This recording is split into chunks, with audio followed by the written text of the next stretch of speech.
And the Warriors continue to shoot themselves in the foot with turnovers and points all turnovers. They were leading 60-46 with about 10 minutes and 22 seconds left in the third quarter. The Suns would then go on a 38-16 run, and then you had yourself a ball game. It was wild in the end, but for the Warriors, they lose their third consecutive game, and they fall 2 games under 500 at 13-15. And we're going to try to figure out this turnover problem for the Golden State Warriors here on Toyota Warriors Postgame Live with the Hall of Famer Chris Mullin, NBA champion Festus Ezeli. I am Bonta Hill. The Warriors are the turnovers. They commit 11 turnovers in the second half. They give up 20 points off those turnovers, and then Devin Booker got rolling in that second half, and you can't draw it up how to lose that game with 0.4 seconds left on the loose ball foul. Oh, man, Bonta, the Warriors down 5, 30 seconds left. The Warriors get a foul from Dillon Brooks. You get a 5-point play, essentially, in like a matter of 2 seconds. You get back into the game. All it takes is one stop. But the problem is the whole game, the Warriors were really struggling, especially there in the fourth quarter. Couldn't get a stop. It was just a symptom of what had happened the whole time. Turnovers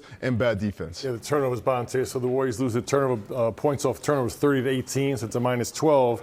And then 22-6 fast break points. A lot of those are live ball turnovers leading to layups. It was kind of a crazy game. Both teams struggled offensively. But the Suns, you got to give them credit. They hung around. They made it ugly at the end.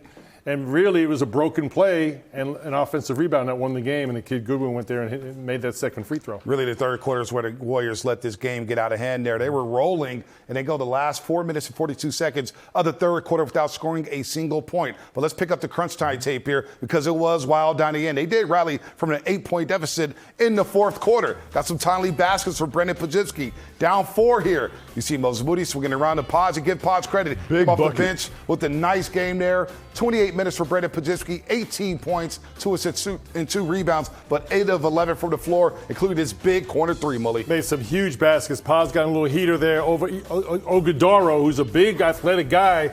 Paz made some beautiful step-back moves there. But then Devin Booker, who only had 2 points at the half, he was 1 of 7 through the first 2 quarters of play. He cooked in that second half, scored 25 points. Then another turnover there for Draymond Green. He had 5 turnovers on the night. But the layup gets smoked there, but Devin Booker, right place, right time, gets Quentin Post in the air, and he gets to the free throw line to hit. Even more than right place, right time, Bonta. You see the hustle. They got all the way back. The Warriors could have got back on that play. You see just extra effort plays by the Phoenix Suns getting these steals. You can say 20 turnovers, but they forced those turnovers, Bonta. No doubt about that. They're second in the league when it comes to scoring off those turnovers. Dillon Brooks, who had a big first half, 20 points, only scored 4 in the second half, but that was a big shot right there to give the Suns a 7-point lead. But here's where things got wild. Stephen Curry misses the 3, but Dillon Brooks, for whatever reason on a follow-through, decides to tap Steph Curry in the chest. Look at this. All right, he swipes there. He misses. He decides, you know what, I need to get contact anyway. This was nearly the second straight game Dillon Brooks blown by doing something idiotic there, Mully. Yeah, terrible decision by Dillon Brooks. And here the next play, side out of bounds, Jimmy Butler shooting 44% from the 3, knocks down the 3-point shot and ties the game at 96. Really solid game from Jimmy Butler tonight. 31 points, his third 30-point game of the season. He was 11-17. He was aggressive. But Devin Booker, great double team right here, Fezzi, on Devin Booker. Dillon Brooks going yellow here. He misses. I mean, this is just who wants it more, Bonta. At the end of the day, Warriors going with the smaller lineup to try to get the stop on the perimeter, but also the smaller lineup just couldn't get it done because their guards over here, their wings are much bigger than the Warriors' small lineup. This was a great defensive possession. They double-teamed Devin Booker twice, got the ball out of his hands, forced a terrible shot by Dillon Brooks. Just unfortunate because that ball came so hard right into Goodwin's hand, very short on the first one. And now all of a sudden, the game's lying in the balance with 0.4 left. What's he going to do here in the second shot? What is he going to do there? Stephen Curry getting the boys saying, hey, box out, box out. Crowds into it. Goodwin knocks it down to give the Phoenix Suns a 1-point lead. Unfortunate break for Moses Moody there. Nice tip right there by Dunn. And the Suns, they even up the season series against the Golden State Warriors at 1 game apiece. These 2 teams will run it back on Saturday night. But again, great double team there, Fezzi, on Devin Booker, getting the ball out of his hands. You force Dillon Brooks into a tough 3-point shot. But again, another hustle play. We saw this in Philadelphia a couple weeks ago with VJ Edgecombe. D'Anthony Melt with great defense on Tyrese Maxey. Edgecombe comes in for the tip-in, offensive rebound, putback. They still won by a point as well. I mean, you just got to be a little bit demoralized because this is yet another game where you're going into the fourth quarter with the lead. I think there was about 6 or 7 minutes there where the Warriors did not score.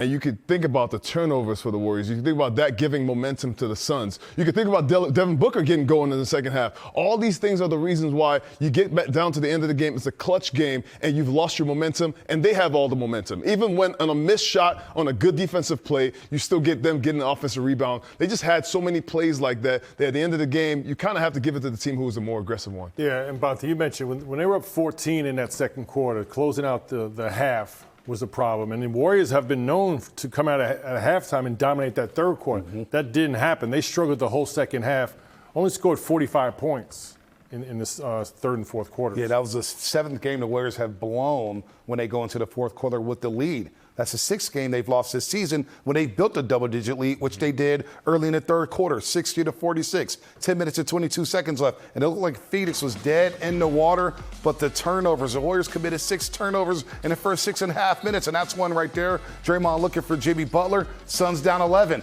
And next thing you know, they started hitting shots. The law of averages come into play. You knew they were going to start making some shots. Offensive rebounds, you see them making just hustle plays. No doubt about that. Tough pass right there by Jimmy Butler. Suns down 9. They're back and running. And here's 3 of their fast break points. Nice flyby there. Devin Booker with the pump fake. 3. They're down 6. And again, the Suns were going an 18-4 run to get back into the basketball game. These are all plays that you just wish you could get back because they're unforced turnovers. The Warriors got up 89 shots today. You think about 20 extra possessions where any of these things could have turned the balance of the game. It's just one of those things that are mind-boggling. And this is not a list you want to be on, Mullin. 7 games, 2 away from the Washington Wizards, tops in the NBA with double-digit lead blowns. And they go the last 4 minutes and 42 seconds of the third quarter without scoring a single point. Yeah, and look, all turnovers are not created equal because, we always talk about winning the possession battle. The Warriors were 1 shot off field goal attempts. But 30-18 means more live ball turnovers, less shots on goal, less opportunities. And I talked pregame about not crashing glass as much and getting back in transition defense. When you have a live ball turnover, there really is no transition defense.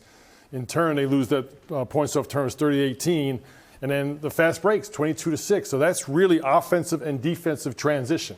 Basically, speed, getting up and down the floor, awareness, and committing to sprinting the floor. And Fezzi, we discussed this in the pregame show. The Suns feast off of turnovers. They're a young team. They're now 3 games over 500, but they're second in the league when it comes to scoring off opponents' turnovers. I mean, we've talked a lot about paying attention to the scouting report. The Warriors not only fed into their hands because the Phoenix Suns are going to get turnovers. They get 10.8 steals a game. But also the Warriors just had a bunch of unforced turnovers, where like brain dead plays where you're throwing it to the man who was not there. You're trying to throw it straight into a guy's hand in transition. Those plays take away momentum for you. And I thought the Warriors had so many plays like that in the second half, especially took away their momentum. In the second half, they had the lead, and all that stuff took away their momentum. Devin Booker got going because they started running in transition. They got him some easy shots early in transition, and after that, it was a free for all. They just started to get shots, every shot that they wanted down the stretch.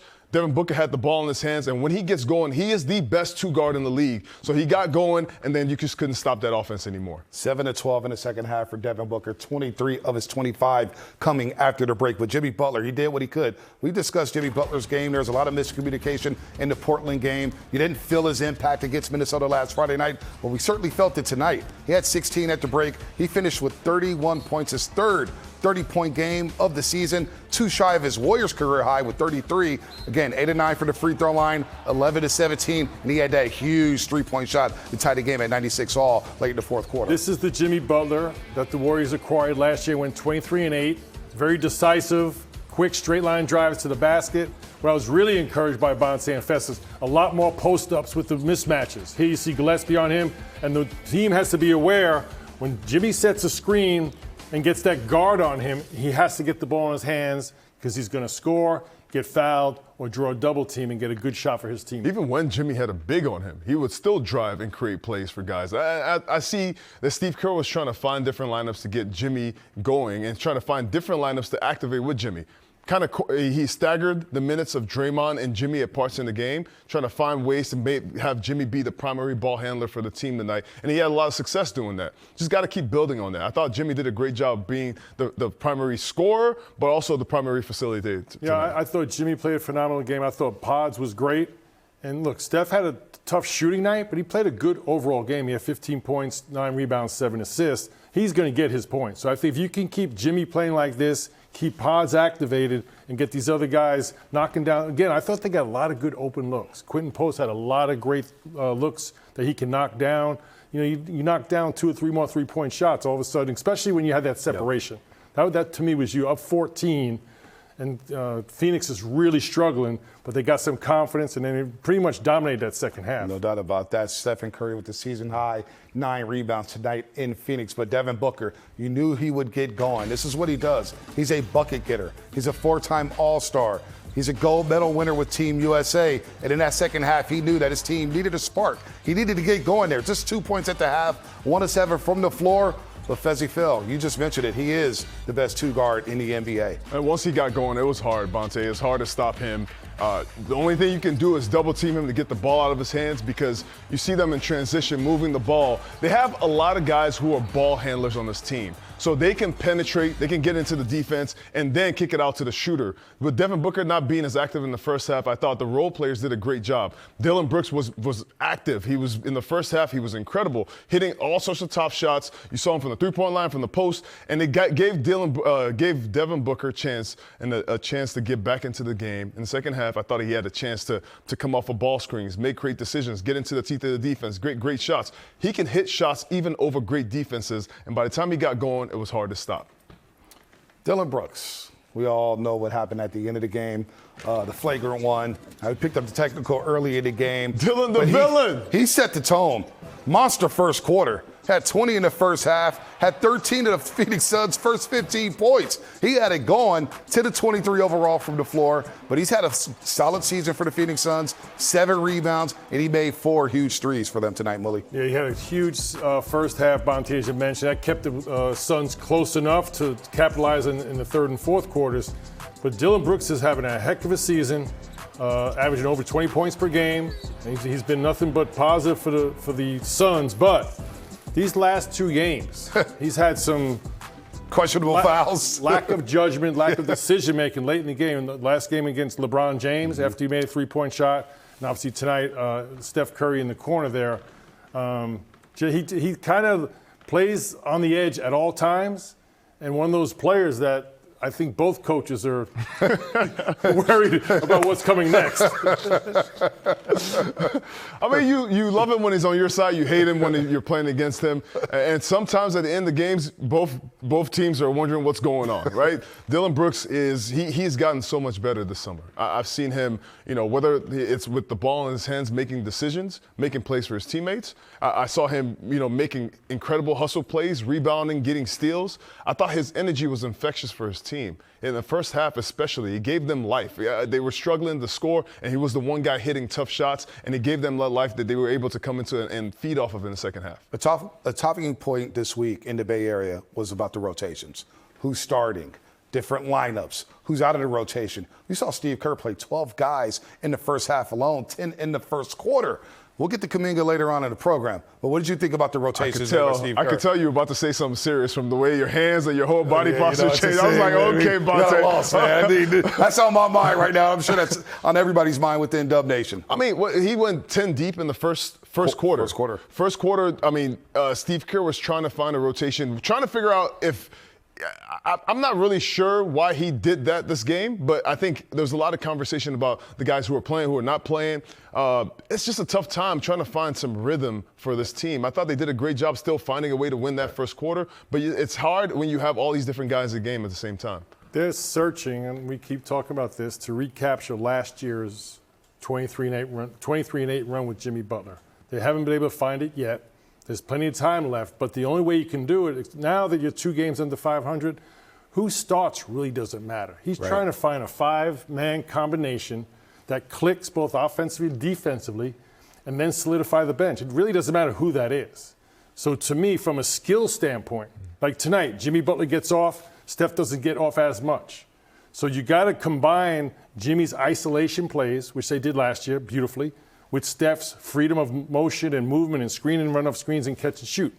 They haven't been able to capture it. Is it because the 5 guys who Steve Kerr has started? I don't think so. Because Steve's just looking for the right combination of plays that click on both sides of the floor. Saw Gary Payton II play 4 minutes into the basketball game as a sixth man tonight. And then played till the fourth quarter. Yeah, Kaminga and Santos started the second quarter.